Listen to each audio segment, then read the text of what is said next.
Okay, hey, welcome to another episode of On the Wrist from Off the Cuff. Today we have a really cool vintage Seiko for you guys, thanks to the team over at Belmont Watches here in San Diego.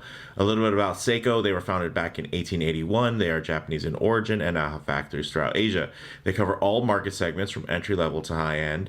In terms of the type of watch, this is a dive watch. Some key common characteristics and design language. You're looking for a diver. Of course, you're going to want water resistance, typically through some type of screw down crown. You're going to want something that's tough, legible with a dive time bezel, and a diver's extension is always nice if on bracelets. This is a vintage 6159-7001 1968 diver, and it's Seiko's first professional 300-meter diver, as well as the first high beat diver.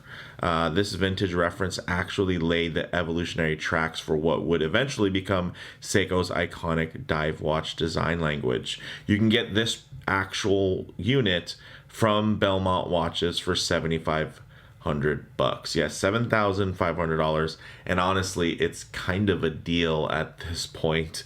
You guys have seen the way the market has gone.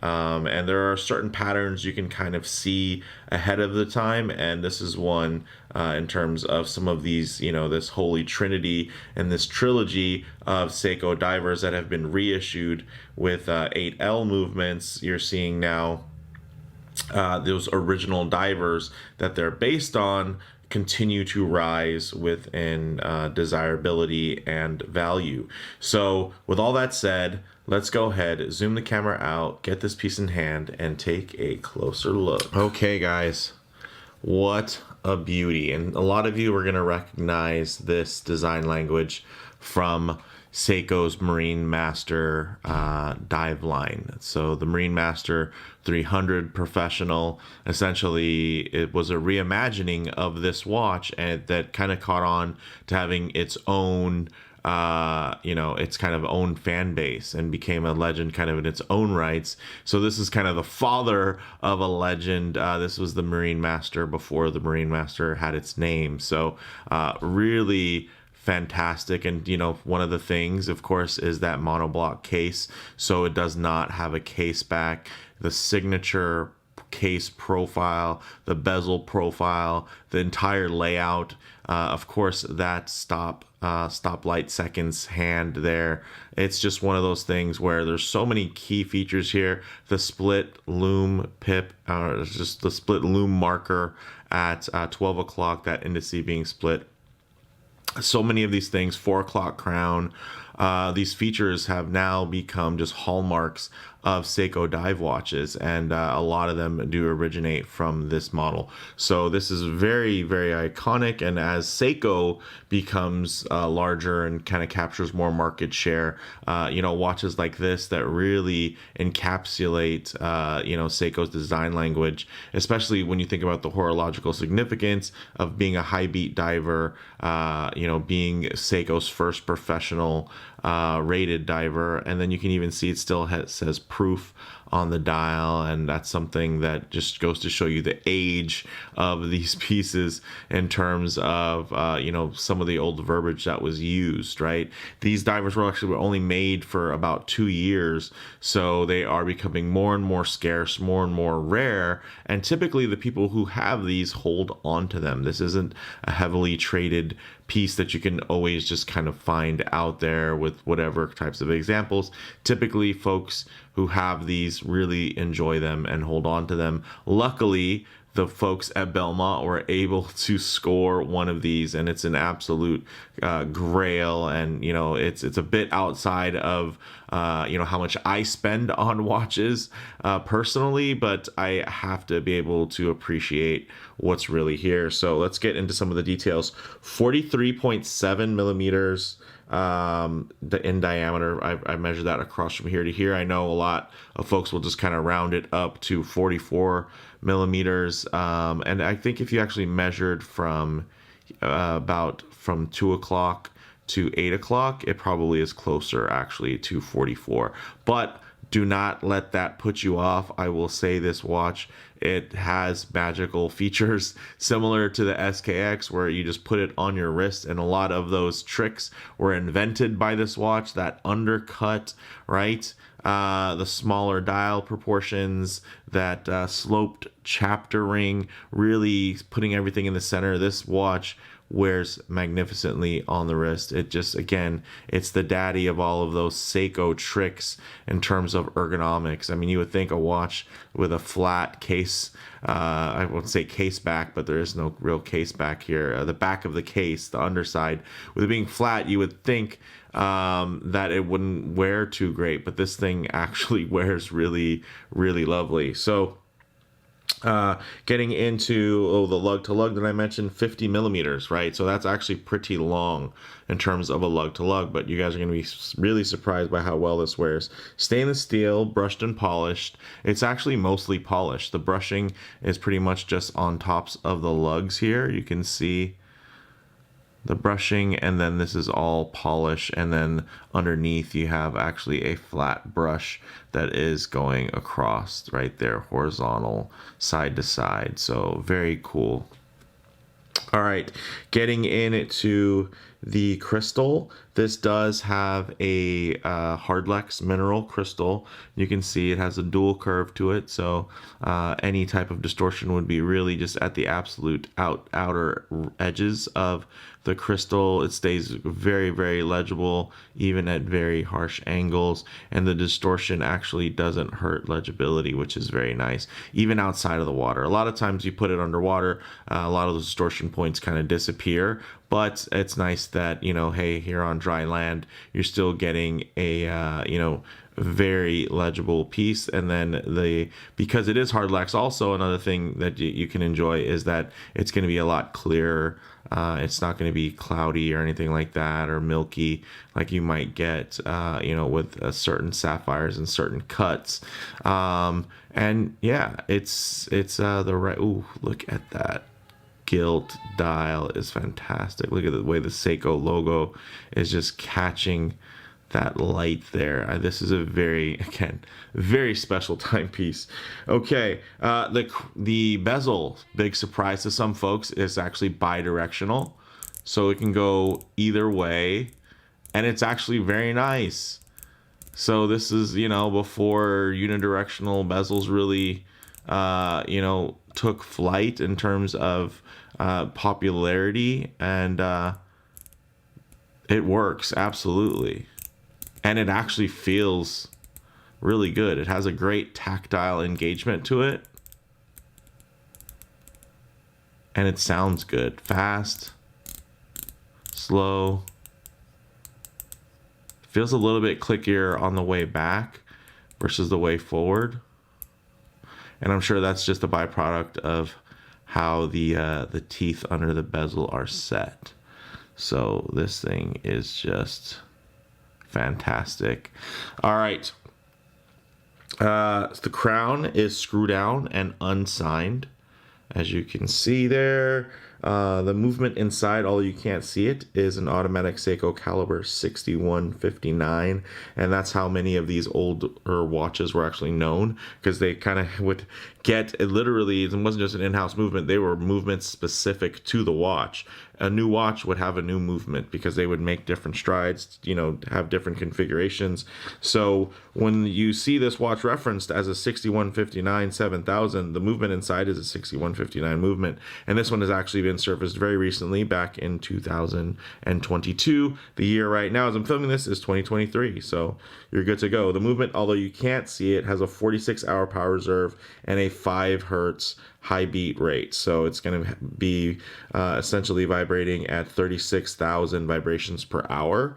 And this thing's nice. It even has a hacking seconds hand, which you don't always get in a lot of these vintage references, unless sometimes you can do, you know, kind of super mods to them and essentially take some of the newer you know, features and kind of port them over. You see that a lot within, I'd say, the 6105 range, just because there was so much growth within that space. But the nice thing here is it does have a hacking movement, which is awesome, especially in an older watch. And it's also high beat. I mean, you think about high beat today is still very, very expensive. High beat in Seiko and Grand Seiko, very, very expensive. So for you to get an original movement, the original watch that was one of the pioneers within the sports space in terms of it being, again, very significant with history behind it. So very, very cool. You get into the dial there, guys. It's everything that you would expect. You're getting applied indices. You can see they're so deep. And then there's actually the lume, you can see, is in just a little pool in there, right? It doesn't come all the way up to those edges, and that's just an older hallmark of that older style in terms of how they used to do it. These days, for sports watches, divers specifically, Seiko's punching out those indices through the rear, and it's lifting them, and of course coating the dial and making it look like an applied indice, although they're typically just raised indices. And there are some benefits to that, because you can't knock any of those indices loose, no matter how much you might try. But this is really what people think of. This is what people appreciate. This is the stuff the dreams are made of. Look at that. Oh my. That is just something very special. There's just a hand touch to it, and these days you pay more and more for those kind of human interacted features. So getting into some more of the details, matte black dial, date at 3 o'clock, which is nicely framed there. You get the sloped chapter ring, and it does align very nicely for all of you Seiko haters out there.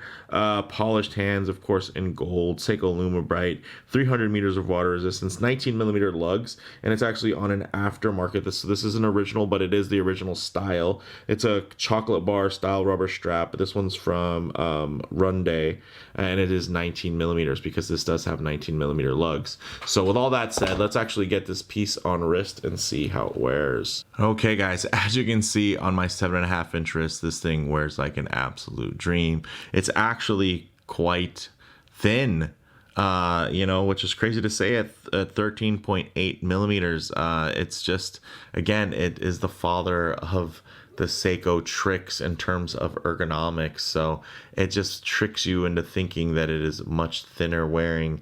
Of course, if I do get it too close to the camera lens there, you're going to get some lens distortion. So what I like to do is keep my hand a little bit further away and then just tighten up the shot here, so you guys can still get a detailed look at how this might lay, but just with a more realistic aspect ratio. And you can see here, it's definitely seated a little bit more centered on the wrist.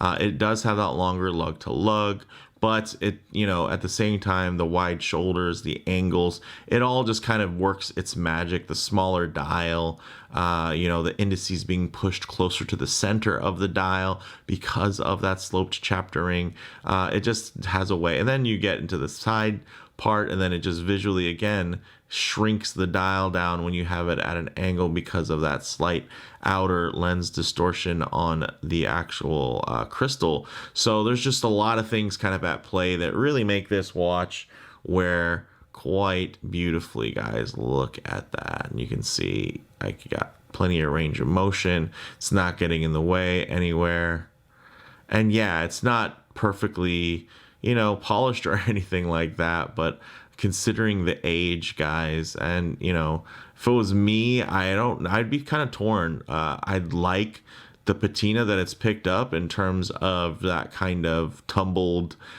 steel look there. You can still tell what used to be polished, what used to be brushed, so it's not completely wrecked, but it has a nice charm to it. And of course, you wouldn't ever have to worry about adding to that charm. Me personally, I think I might want to take this to a Zaratsu polish specialist like Lapinus on Instagram and get a quote. If it was me, I might want to see how much it would cost to get this thing kind of back to its original glory, just from the case perspective, and of course the bezel.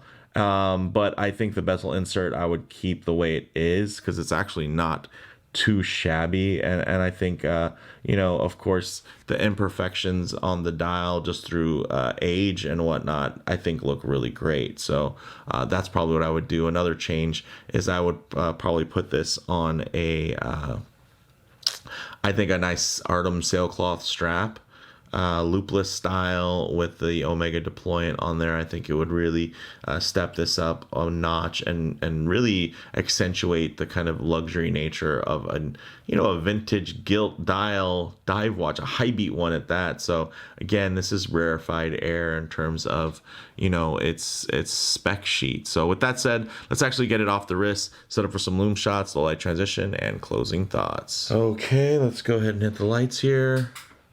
You can see it's quite old Lume, guys. And ooh, it is already, it's not gone to the eye, but to the camera, it is, it pretty much faded. So let's go ahead and get that refocused there.